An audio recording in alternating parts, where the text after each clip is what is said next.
दोस्तों नमस्कार, मैं हूँ विनीता यादव। एक बड़ा सवाल ये उठता है कि देश के सीजीआई जो इस वक़्त है डीवाई चंद्रचूड़, जो कि 9 नवंबर को अब उनका कार्यकाल खत्म होने जा रहा है और उन्होंने जस्टिस संजीव खन्ना के नाम को प्रपोज़ भी कर दिया है।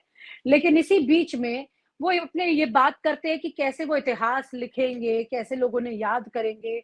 लेकिन अपनी इसी जल्दबाज़ी में कि लोग उन्हें याद रखें, वो कुछ जो कह रहे हैं, वो दरअसल संविधान के दायरे से थोड़ा बाहर छिटकता हुआ दिखाई दे रहा है। तस्वीर ये है और आप लोगों को खबर भी मिली होगी कि कैसे देश के सीजीआई डीवाई चंद्रचूड़ ने ये कहा कि जब राम मंदिर के फैसले की बात थी तो उस वक्त उन्होंने भगवान के मंदिर में उन पर छोड़ा और कहा आप फैसला सुनाइए।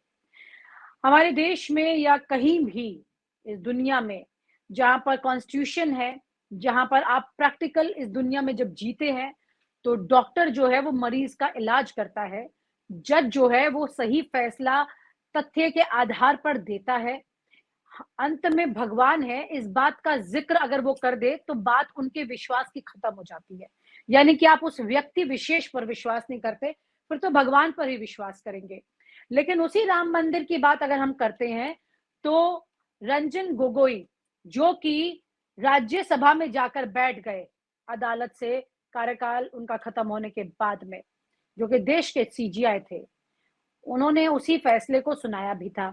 अब यहाँ पर बड़ी बात ये है कि डीवाई चंद्रचूड़ जब इस तरह की बात कर रहे हैं, तो कहीं वो उसी लकीर पर तो नहीं चल रहे हैं, ये बड़ा सवाल है।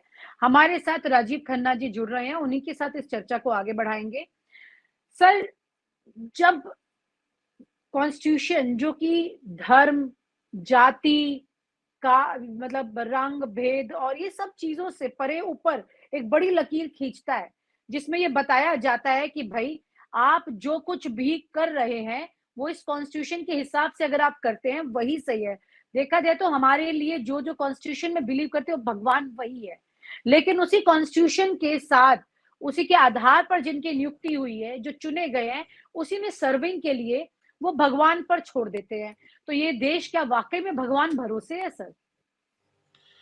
देखिए, जो ये बयान आया है चीफ जस्टिस का, वो बहुत से सवाल पैदा करता है। पहला सवाल तो ये है कि क्या हम एक्चुअल में एक सेकुलर डेमोक्रेटिक रिपब्लिक हैं? पहली चीज तो ये है। क्या हमारे जी। यहाँ वाकई ही चीजें कॉन्स्टिट्यूशन के अनुसार चल रही हैं? ये दूसरा सवाल है। क्योंकि हम तो देख रहे हैं ना, ये चीफ जस्टिस कहते हैं कि फैसला भगवान के सामने बैठ के मतलब उसकी उम्मीद की गई। प्राइम मिनिस्टर कहते हैं जो नॉन बायोलॉजिकल है। हम जी किस दुनिया में रहे हैं? हम एक अपने आप को क्या एक अपने आप को एक मतलब मेच्योर डेमोक्रेसी कहने के हालत में है क्या, इस अगर ऐसी चीजें हो रही हैं? और फिर एक चीज और है कि आपको फैसला जो है वो क्या मेरिट, मतलब वो सवाल फिर ये पैदा करता है कि अगर ऐसा था तो क्या ये फैसला वाकई ही मेरिट्स पे नहीं और भगवान भरोसे आया? सबसे बड़ा सवाल एक ही आता है। तो ये तमाम चीजें हैं। देखिए, इस तरह के बयान नहीं आने चाहिए। आपने जैसा कहा कि चीफ जस्टिस की बातें आ रही हैं कि वो कैसी लेगेसी छोड़ के जाएंगे या कैसे इतिहास में नाम दर्ज होगा, तो जब आप ऐसे बयान देंगे तो ये बयान जो है ना, ये इतिहास में दर्ज होंगे और फिर इनमें चीजें देखी जाएंगी उस तरीके से। और फिर एक चीज और होती है कि देखिए, चीफ जस्टिस का बयान हम ठीक है फेस वैल्यू पे भी ले लिया हमने और चीजें भी ले ली, पर लॉ जो है it's all a matter of interpretation. तो इंटरप्रिटेशन की जब बात आती है तो फिर आगे लोगों के मन में डाउट आता है। लोगों के मन में ये डाउट आ रहा है, लोगों का ये कहना है कि अगर ये ऐसे ही चलता रहा तो जो एक राइट विंग का पूरा डिजाइन है to make India a Hindu republic या मतलब हिंदू राष्ट्र, तो फिर तो इंटरप्रेट करके कुछ भी चीजें आती रहेंगी, किसी भी तरीके आप इंटरप्रेट करते जाइए लॉ को। तो ये तमाम चीजें हैं जो बिल्कुल बहुत लोगों के मन में बहुत डाउट्स पैदा कर रही हैं। और देखिए, जब जनता के मन में डाउट्स पैदा होने लग जाएं तो वो किसी डेमोक्रेसी के लिए एक अच्छी चीज नहीं होती। हम लोगों को आश्वस्त होना होता है कि हाँ, हमारी कॉन्स्टिट्यूशन बिल्कुल अटल है, दृढ़ है, वही बिल्कुल। है। फिर हमको ये विश्वास होना चाहिए कि हमारी जो इंस्टीट्यूशंस है, देखिए इंस्टीट्यूशंस में खास तौर पे हमारा सबसे ज्यादा भरोसा किस पे है? हमारा भरोसा सुप्रीम कोर्ट पे है। और ये मामला, देखिए, ये जो बयान आया ना, इससे फिर क्या होता है कि फिर वही चीजें खुल जाती हैं कि राम मंदिर का जो फैसला आया, क्या वो तर्क पे आया या किस उस पे आया, डाउट्स वहां खड़े हो जाते हैं। जबकि हम लोग बहुत से लोग ऐसे हैं जो उससे अपने आप को डिफर करते हैं। जो फैसला आया, पर फैसला आया, मान्य है, एक चीज है, सुप्रीम कोर्ट का फैसला है, मान्य है। क्योंकि शुरू से बात हो रही थी, एक तरफ ये कहा जा रहा था बीजेपी और आरएसएस और इनसे कि ये हमारी आस्था का मुद्दा है, दूसरी तरफ ये कहा जा रहा था कि हाँ, कोर्ट के अधीन है और कोर्ट का फैसला जो होगा वो मान्य होगा। ठीक है, मान्य हुआ, पर क्या फैसला, अब सवाल आता है कि फैसला कैसे लिया गया है। बात यह कि क्या ये तथ्यों पर लिया गया था, मेरिट्स पर लिया गया था, किस तरीके से चीजों को इंटरप्रेट हुआ। और इस तरह के बयान जो होते हैं ना, ये एक इंस्टीट्यूशन की छवि के लिए अच्छे नहीं होते। अब जो फैसला आया वो ठीक है, पर वो किसी इंस्टीट्यूशन, और फिर जब बात कर रहे हैं हम जुडिशरी की, चीफ जस्टिस की, ये बहुत बड़ी चीजें हैं। हमारी रिस्पेक्ट उस चेयर के लिए है, चीफ जस्टिस की चेयर के लिए वो रिस्पेक्ट होती है हमारी। जजेस की रिस्पेक्ट, चेयर की रिस्पेक्ट होती है, प्रेसिडेंट ऑफ इंडिया की रिस्पेक्ट होती है, वो इसी वजह से होती है, उस चेयर की रिस्पेक्ट होती है, इंस्टीट्यूशन की रिस्पेक्ट होती है। और फिर जब हम बात करते हैं, क्योंकि हम लोग एक फूलों का गुलदस्ता है, इंडिया जो है, we are having so many religions, कितने ही यहाँ पर धर्म है, कितनी ही जातियां हैं, कितनी ही तरह के लोग हैं, कितने ही भिन्न प्रकार के हमारे यहाँ पर एथनिक कम्युनिटीज हैं, हम सब मिलजुल कर रहते हैं। फिर जब ऐसे बयान आते हैं तो फिर ये एक मुद्दा नहीं है, कई मुद्दों पर बातें चलती हैं। और ये राम मंदिर का फैसला आने के बाद तो जिस तरह एक शुरू हो गया ना कि कहीं ज्ञानवापी पे कुछ बात हो रही है, किसी और उस पर बात हो रही है, और फिर किसी भी शहर में कोई भी मस्जिद देखो तो वहां बस ये कहा जा रहा है जाके बहुत सी जगह पर कि इसके नीचे तो मंदिर था, फलाना था, ढमकाना था, जबकि ये पुराना लॉ है कि इसके बाद ऐसा कुछ नहीं होगा, पर वो सब हवा में उड़ रहा है। तो ये चीजें जो हैं, ये किसी डेमोक्रेसी के लिए एक अच्छी चीज नहीं है जी। लेकिन यहीं पर डेफिनेटली डेमोक्रेसी के लिए अच्छी चीज नहीं है, लेकिन ये रिटायर हो रहे हैं अभी कुछ ही दिनों में, और कुछ ही दिन पहले इस तरह की बातें करना, तो पहले ही एक असमंजस में हैं लोग कि ये किस विचारधारा के हैं। और खास तौर से जब ये पूरे दौरान अपने कार्यकाल के अपने जो फैसले सुना रहे थे, लोगों ने इन पर आंख बंद करके हर बात पर इसीलिए यकीन किया। लोगों को एक इम्प्रेशन रहा कि ये किसी से नहीं डरते, एक निडर व्यक्ति हैं और तेज तरार हैं फैसलों में। इस वजह से लोगों की उम्मीदें भी रही, और कई फैसले जो लोगों को शायद स्वीकार्य भी नहीं थे, लेकिन क्योंकि कोर्ट ऑर्डर है तो आपको मानने होंगे, लेकिन लोगों की भावनाएं, इस बात से लोगों ने मैनेज भी किया कि क्योंकि ये डीवाई चंद्रचूड़ का फैसला है, जो कि अपने पिता के फैसले को बदल करके एक अलग इतिहास पहले लिख चुके हैं, तो यहाँ पर भी किसी से डरने वाले नहीं है। ऐसे में उनका एक तरफ झुकाव होना, क्योंकि गणपति पूजा में मोदी जी का वहां जाना, इस तरह से अब इनका ये बोलना, इसके अलावा भी और वाकये हो चुके हैं, ये अब एक शंका पैदा कर रहे हैं कि लोगों में कि जिन पर हम यकीन कर रहे हैं वो 100% सही थी चीज या नहीं थी।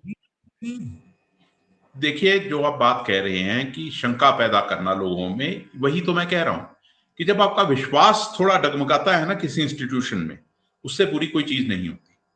आपने इनकी बात की, ठीक है, ये रिटायरमेंट के बाद क्या करते हैं वो इनका एक निजी फैसला है। उसमें भी लोग उम्मीद करते हैं कि कुछ ऐसा करेंगे जिससे उस चेयर की जो छवि है या उस इंस्टीट्यूशन की जो छवि है उस पर कोई आंच ना आए, लोगों की ये उम्मीद होती है। फिर आपने बात की गणपति पूजा। अब गणपति पूजा जो है, मेरा अभी तक यही डाउट है कि क्या मोदी साहब को वहां बुलाया गया था या वो खुद वहां पर इनवाइट हुए थे, वो एक सवाल उठता है। दूसरी चीज, आपका फेथ जो है हमारी कॉन्स्टिट्यूशन के हिसाब से एक एंटायरली पर्सनल मैटर है। आप अपने घर में क्या किसकी पूजा करती हैं, मेरा कोई हक नहीं है उस पर इंटरफेयर करने का। एक बिल्कुल एक पर्सनल मैटर है। और खास तौर पे जब आप कॉन्स्टिट्यूशनल पदों पर होते हैं तो फिर तो आपको उसकी सैंक्टिटी मेंटेन करनी होती है उन चीजों की। ये जो चीजें जब बाहर जाती हैं, अब इस पर तो सवाल ये है कि ठीक है, आप ये भी कह दीजिए कि इन्होंने इनवाइट किया या मोदी साहब गए या जो भी हुआ उस पर वो फोटो किसने खींची और वो फोटो बाहर कैसे आई और क्यों आई? सबसे बड़ी चीज, वो क्यों बाहर आया वीडियो और फोटो क्यों बाहर आया? अगर ये था भी कि सपोज पूजा में पार्टिसिपेट मोदी साहब को करना था, ठीक है, वो जाते वहां पर पार्टिसिपेट करने गए थे, ठीक है, पार्टिसिपेट किया पूजा में, फिर उसको एक पब्लिक करने की क्या जरूरत थी? हाई प्रोटोकॉल में वही बात है। मतलब ऐसा तो है नहीं कि मेरे जैसा कि मैं बाइक उठा के किसी के घर, दोस्त के घर पहुंच गया कि पूजा हो रही है मैं भी आ रहा हूं, और पूरा अमला चलता है, सिक्योरिटी प्रोविजंस है, प्रोटोकॉल है, 10 तरह की चीजें हैं उसमें। तो ऐसा जब चीजें होती हैं तो मेरा वही कहना है कि लोगों का जो विश्वास है ना, वो इस समय हम केवल एक चीज की उम्मीद कर रहे हैं कि हमारा जो विश्वास है इंस्टीट्यूशंस में, और उसमें भी सबसे ऊपर जुडिशरी, वो कायम रहना चाहिए। लास्ट होप हमको जो दिखती है वो जुडिशरी दिखती है। इलेक्शन कमीशन हमने देख लिया कितने उसके घेरे में है, कितनी कंट्रोवर्सी के घेरे में है। सरकार का हम आलम देख ही रहे हैं क्या है और क्या नहीं है, मतलब किस तरह के खेल चलते रहते हैं हर मुद्दे पे वहां पर। अब आपका जो फेथ है वो जुडिशरी पे बचता है।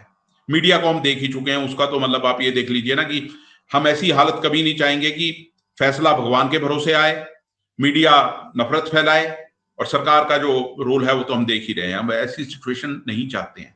हम चाहते हैं कि जो इंस्टीट्यूशंस हैं उनकी सैंक्टिटी बनी रहे, उसमें जो मतलब ये रिस्पेक्टेड लोग होते हैं, the most respected people chief justice जो होते हैं। और मुझे मतलब याद है कईयों के साथ हमारे कभी इंटरेक्शन होती थी कभी, तो वो भी एक मतलब आपके लिए बड़ा मेमोरेबल वो रह जाता है, मौका रह जाता है। जस्टिस कृष्णा अय्यर का मैं एग्जांपल देना चाहूंगा। उनसे मिलकर ऐसा लगता था कि आप किसी मतलब उस लेवल के आदमी से मिल रहे हैं, और जिसपे आपको पूरा भरोसा है, जिसपे आपको पूरा मतलब आपको फेथ आपका ना और दृढ़ होता था इंस्टीट्यूशंस को लेकर। अब ऐसी चीजें जब ऐसे बयान आने जो है ना, वो सही चीज नहीं है। हालांकि उसको अलग अलग तरीके से प्रेजेंट किया जा रहा है क्योंकि उनका बयान आया है, अब तो दोनों तरफ से बातें चलती हैं। पर बेसिक जो है ना, ये हमारी फाउंडेशंस हैं इस कंट्री की। जी, उन फाउंडेशंस का स्ट्रांग रहना बहुत जरूरी है।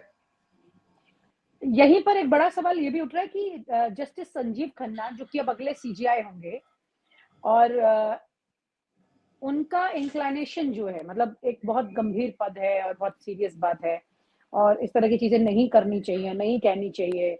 ऐसी बातें करने से लोग के जहन अलग तरह से चलने लगते हैं, जो कि अपने आप में बहुत ही गलत बात है। लेकिन जब चर्चाएं होती हैं और पूरा कार्यकाल निकल जाता है और तब इस बारे में चर्चा हो, तो ये अपने आप में जनता इसे ठगा सा महसूस करती है कि ये व्यक्ति इससे इंक्लाइन था। तो जस्टिस संजीव खन्ना के लिए लीगल लॉबी में पहले से ही चर्चा है कि वो आरएसएस के झुकाव की तरफ रहे हैं। तो ऐसा तो नहीं है कि चंद्रचूड़ जी जो पहले से ही गणपति पूजा कर रहे हैं और राम भगवान के लेकर के कह रहे हैं कि मैंने इन पर छोड़ दिया, जो कि मतलब एक बिल्कुल लकीर से हटकर बात है। तो ये यहाँ पर एक तरह से थोड़े पहले ही, क्योंकि अब ये तो बहुत ज़्यादा मीडिया में रहते थे। जस्टिस संजीव खन्ना अभी तक तो ऐसे नहीं रहे हैं, लेकिन अगर सीजीआई बनने के बाद उन्हें भी इनकी तरह शौक हुआ मीडिया में रहने का, तो उनके भी शब्द जो हैं, क्योंकि अगर हम बात करें हमारे देश के उपराष्ट्रपति की, धनखड़ जी की, तो उन्होंने तो उपराष्ट्रपति की कुर्सी पर बैठकर सदन में भी कह दिया कि मैं तो आरएसएस का सिपाही हूँ, एकलव्य हूँ, और मैं उनसे इतना प्रभावित रहा हूँ। जब मैं प्रभावित नहीं था तो मैं सोचता हूँ मैंने अपने जीवन का वक्त खराब किया। तो इस तरह की बातें आकर के इतने बड़े पदों पे कहना, मतलब हम कुछ सवाल करेंगे, जाहिर है वो ठीक बात, इसमें सोच सोच के बोलना पड़ता है, लेकिन वो कुछ भी कर रहे हैं, इस बात को लेके भी एक बड़ा चिंता का विषय है। तो संजीव खन्ना जी भी 2 कदम आगे अगर इसमें चले तो लोग माइंड ही नहीं करेंगे, क्योंकि चंद्रचूड़ जी तो पहले ही ऐसी बातें कर रहे हैं। देखिए, सर, पहली चीज तो ये कि लीगल लॉबी क्या कह रही है उस पर मैं नहीं जाना चाहूंगा। वहां पर बहुत से वेस्टेड इंटरेस्ट होते हैं दोनों तरफ के, उस पर मैं नहीं जाना चाहूंगा। जस्टिस संजीव खन्ना अभी उस पद पर नहीं बैठे हैं। उनसे उम्मीद की जाएगी कि आप अपना फर्ज जो है, जो आपका एक पूरा डिफाइंड रोल है, उसको आप निभाएं, और उसके बाद ही आप उन फैसलों पे चर्चा कर सकते हैं। एक चीज तो ये है। रही बात धनखड़ जी की और बाकी लोगों की, तो ये देखिए, ये एक मॉरल बैंक्रप्सी है। आपको एक चीज समझनी होती है कि जब आप इन कॉन्स्टिट्यूशनल पदों पर बैठते हैं तो आप किसी आइडियोलॉजी या किसी पार्टी से गवर्न नहीं होते। आपको एक मैं एग्जांपल देता हूं, बहुत बढ़िया एग्जांपल था। यूसुफ मुछल्ला बहुत माने हुए वकील हैं। वो इस राम मंदिर केस में जस्टिस, ये जो नानावटी कमीशन थी, जस्टिस लिबरहान कमीशन जो थी इसमें, अयोध्या कमीशन में, वहां पर वो रिप्रेजेंट कर रहे थे मुस्लिम पर्सनल लॉ बोर्ड को। अब वहां क्या हुआ कि उन्होंने, जब लाल कृष्ण आडवाणी का डेपोजिशन था, तो उसमें वो बहुत स्ट्रांग चली गई थी बातें उसमें, और बहुत स्ट्रांग व्यूज आए और वो सब हुआ। तो खैर डेपोजिशन के बाद आडवाणी जी ने जाकर उनको एक चीज बोली, और उनका कहना ये था, बड़े आडवाणी जी भी पूरे पॉलिटिकल मैसेज बड़े तरीके से देते थे और ऐसे थे, तो उन्होंने ये कहा कि mister मुशाला, I acknowledge the concern that you have for your community, but at the same time you need to analyze and understand the people or the forces responsible for the condition of your community, which was कि वो indirectly ये था कि कांग्रेस पे जो पूरे लगते रहे कि किस तरीके से उन्होंने मुस्लिम अपीसमेंट करके या कुछ लोगों को अपीस करके पूरी कम्युनिटी को कभी डेवलप नहीं किया, वो तमाम चीजें थी। तो यूसुफ मुशाला, एक वकील का जो जवाब था ना, वो बहुत कुछ कहता था उस समय। उनका कहना यह था, mister Advani, throughout my life I have never voted for BJP और Shiv Sena and I will never vote for them. उन्होंने मुंह पर बोली थी ये चीज। फिर उन्होंने एक चीज की थी, but I believe in the democracy of my country, I believe in Indian democracy, and today mister Vajpayee is my prime minister and you are my deputy prime minister and home minister. अब इससे ज्यादा जो होता है ना कि उम्मीद की जाती है और बातें होती है, वो ऐसी इस लेवल पर बात जाती है। तो उम्मीद की जाती है कि आप जिन पदों पर काम कर रहे हैं उनकी आप सैंक्टिटी को बरकरार रखेंगे। ये एक बहुत जरूरी चीज है। और खासतौर पर जब हम बात करते हैं प्रेसिडेंट की, और वो इंडिविजुअल्स की नहीं, वो चेयर की रिस्पेक्ट होती है, उस इंस्टीट्यूशन की रिस्पेक्ट होती है, उस पर रोल आपको निभाना पड़ता है। जी, ये बहुत सीरियस बात है, क्योंकि अभी देश के सीजीआई का पद ऐसा है जिस पर हर व्यक्ति की आखिरी में जो नजर होती है वो वहां होती है। और जब चुनाव आयुक्तों की नियुक्ति की बात थी और उसमें सीजीआई को उससे बाहर रखने की बात हुई थी और प्राइम मिनिस्टर का रोल इम्पोर्टेंट हो गया था, उस वक्त डीवाई चंद्रचूड़ की चुप्पी जो है वो अपने आप में सवाल खड़े कर रही थी। ऐसे कई मौके रहे हैं, ईवीएम से लेके और भी कई मौके रहे हैं। किसी की रिहाई की देरी की बात हो या कोई इस तरह के फैसले जब सुप्रीम कोर्ट पे जाके दस्तक दे रहे हैं, तारीख पे तारीखें मिल रही हैं।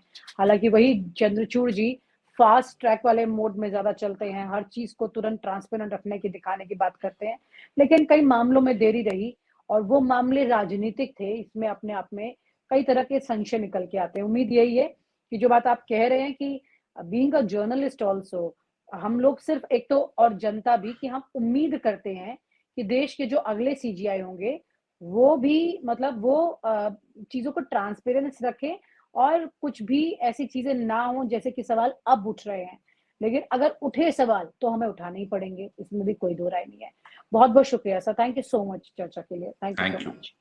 और आप हमसे जुड़े रहने के लिए सब्सक्राइब करें YouTube पर, फॉलो करें Twitter पर और लाइक करें Facebook पर। और ज्यादा जानकारी के लिए आपको टाइप करना होगा सिर्फ न्यूज नशा।